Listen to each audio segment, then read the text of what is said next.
Hai, terima kasih sudah klik video ini teman-teman. Yap, at the end of the tournament, saatnya kita bilang semua akan Magnus pada waktunya. Teng teng teng teng teng. Aduh. Yap teman-teman, Magnus Carlsen akhirnya keluar sebagai juara. Dan ini adalah game penentunya di final set kedua malam tadi, dengan akurasi lebih dari 90%. Saya udah bilang kemarin nih, gimana cara ngalahin orang ini.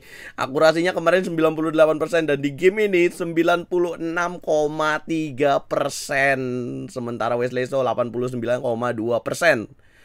Game penentu, langsung saya kita gaskan. Sebelum itu, like dulu teman-teman. Boleh bantu aku? Jangan lupa untuk di-share juga, biar makin meluas videonya, biar makin banyak orang tahu tentang dunia percaturan. Bukan hanya yang hobi aja nih.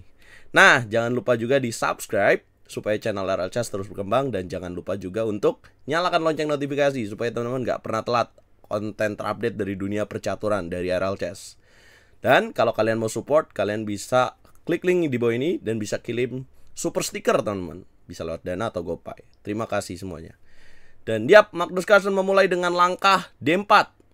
Kemudian kuda ke petak F6 dimainkan. Magnus Carlsen C4, hitam E6. Ya, seperti biasa ini agak lambat karena engine-nya belum aku matikan. Oke. E6 dimainkan, kemudian kuda ke petak F3, hitam D5. Queen Gambit decline dipilih oleh pecatur berdarah Filipina, Wesley So. Putih kuda C3, hitam C5. Putih pukul pion petak D5, hitam pukul pion di petak D4. Putih pukul kembali dengan menteri, hitam hantam dengan pion, dan putih mainkan langkah E4. Yap. Magnus Carlsen dengan langkah E4. Kalau kita lihat, kalau kita hitung sebentar teman-teman, artinya Magnus Carlsen bersiap untuk sacrifice the pawn. Sikat pion di petak E4. Magnus Carlsen sikat menteri petak D8, hitam sikat balik dengan raja, dan putih kuda ke petak G5. Ya kasih, dan akhirnya akan balik lagi sih. Lagi-lagi Grandmaster menerima permainan endgame dari Magnus Carlsen. Udah tahu kan ujungnya. Hitam gajah 6, putih gajah ke petak D2, hitam kuda B ke petak D7, putih sikat pion petak E4 dengan kuda C3. Kemudian hitam kuda pukul kuda, putih kuda pukul kuda, dan hitam H6 mencegah balik lagi putih kudanya ke petak G5 untuk sikat gajah di petak E6. Kalau tadi kan kalau disikat hitam masih unggul satu pion. Makanya dia sekarang cegah. Putih gajah C3, hitam benteng C8, putih gajah D3, hitam F6. Kemudian putih lakukan rokade pendek. Kenapa nggak rokade panjang? Karena kalian bisa lihat slicing, atau kalian bisa lihatlah gajah berbahaya dari hitam. Jadi cara memilih untuk rokade mana yang lebih baik, nah nanti akan aku buatin videonya deh. Rokade pendek sudah dilakukan, langkah ke-15, hitam raja 8, putih gajah E2. Permainan posisi dimainkan. Kalian bisa lihat kenapa gajah E2.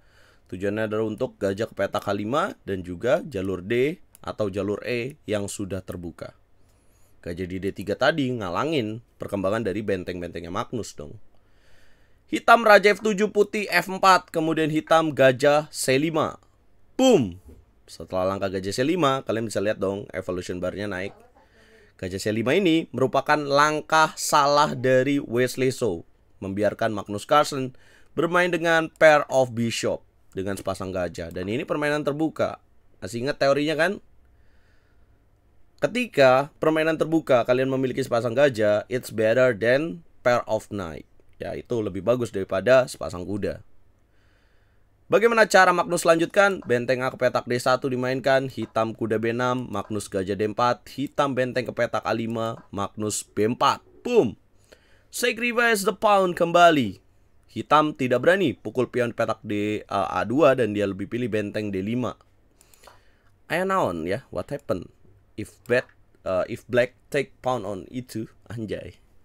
Ya, ada apa yang akan terjadi ya kalau misalkan hitam makan pion petak A2? Ada apa nih? Maka kalian bisa lihat.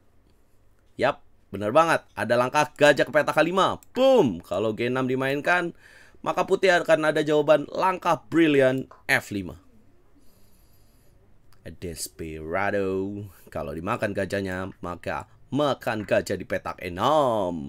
Dan kalau raja pukul pion E6, maka benteng E6, boom, benteng F6, raja ke petak E7, dan kemudian akan dilanjutkan dengan benteng makan kuda, dan benteng di petak H8 akan jatuh. Magnus unggul 1 perwira. Kalau kita balik lagi ke langkah F5, bukannya kalau misalkan dia makan pakai gajah gimana tuh bang? Ya kalau gajah makan pion, maka Magnus hantam gajah dengan benteng. Kalau makan gajah di petak K5, ujungnya sama juga, benteng F6. Ya kalau kalian bingung kok nggak berani makan ya, malah lebih pilih benteng D5, there must be something ya gitu. Itu pasti ada sesuatu gitu. Ya, karena nggak mungkin poin pertamanya adalah poinnya itu nggak mungkin Grandmaster mengorbankan pion dengan cuma-cuma. Ya, pemain jago pasti nggak mungkin. Dan kedua, mungkin kita yang nggak tahu apa tujuan dari pion dikorbankan. Makanya kita bahas, guys.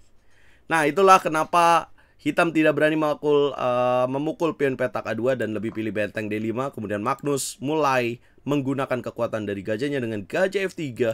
Hitam benteng ke petak B5. Dan ini langkah kedua dari Wesley So, yang jadi penentu sih kalau menurut saya ini kekalahannya. Biang kekalahannya adalah langkah benteng B5. Yang seharusnya benteng ke petak jalur D aja. Mungkin benteng ke petak D7. Apakah bisa juga? Ya benteng ke petak D7 bisa ya. Cuma di sini ya ada serangan gajah H5 kalau G6 F5 tadi variabelnya. Nah, mungkin juga bisa mundur dengan benteng ke petak D8. Kemudian ketika putih ambil pion di petak B7, maka hitam di sini bisa bermain dengan langkah benteng D7 lagi ya. Cuman emang ini udah unggul buat putih, jelas lah. Kira-kira seperti itu. Kemudian gajah C6, benteng D6. Kalau misalkan B5 ada benteng H ke petak D8, nah maka putih harus makan. Kemudian hitam di sini makan lagi gajah dan putih ngambil pion di petak A7. Ya, opposite color bishop, tapi ya lebih enak putih lah.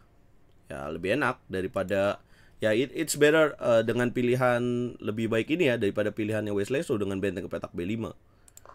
Nah, setelah benteng B5, kalian tahu nggak apa yang harus dimainkan oleh putih? Langkah terbaiknya apa nih?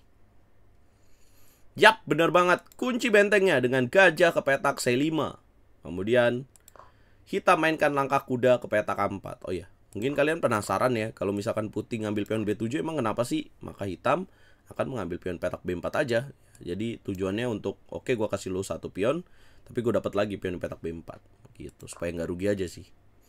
Itulah kenapa putih mainkan langkah gajah C5 mengunci benteng, hitam kuda ke petak A4, gajah E2.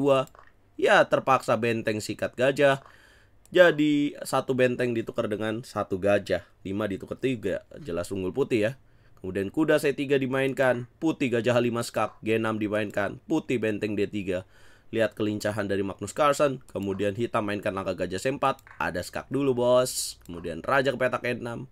Kemudian ada skak lagi bos ya. Menjadi serba salah buat hitam karena pilihan mundur pun putih masih memiliki jawaban, yaitu dengan benteng ke petak B7. Kalau gajah ke petak F1, maka akan ada jawaban gajah G6 terlebih dahulu. Kalau raja ke petak F8, maka ada jawaban raja pukul gajah saja. Bentengnya terkunci, pionnya graduation. Hai. Nah, makanya hitam harus raja 6, kemudian putih benteng D6, raja F7, kemudian benteng C1, ancam 2 gajah. Kalau kuda E2 nggak fok ya, ada gajah di sini bro. Nah, jadi nggak mungkin. Ya hitam kuda E4 dan Magnus menutup. Inilah langkah yang membuat Magnus mendapatkan 200.000 US dollar dengan benteng D4. Halus sekali. Dengan 2 ancaman perwira sekaligus. Dan ya kalau dilanjutin makan gajah, kemudian Magnus ya udah menang ya, tinggal benteng C makan C4, kemudian ya bentengnya akan naik lagi dapat pion. Ya nggak usah dibahas ya, posisi ini udah kalah lah. Nah, Magnus berhak mendapatkan 200.000 US dollar dan Wesley So masih lumayan dapat sih, masih dapat 100.000 kalau nggak salah. Dan yap, artinya at the end of turnamen Magnus lagi juaranya, ya susah ya.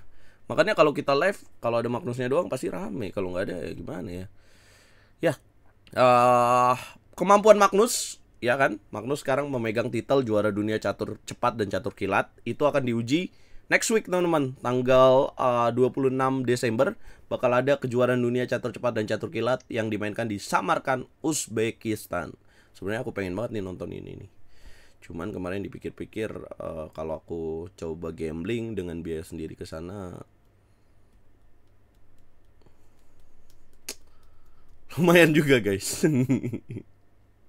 Soalnya aku next year bakal ada milestone ini nih. Oke. Jangan lupa di support dengan cara like, share, komen, dan subscribe. Ya mudah-mudahan lah Magnus Carlsen gak terlalu OP di turnamen-turnamen berikutnya. Kita tungguin Pragnananda, kita tungguin Nodirbek Abdusattorov, kita tungguin Ali Reza, kita tungguin siapa lagi ya. Gimana ya cara ngalahin Magnus guys? Coba komen.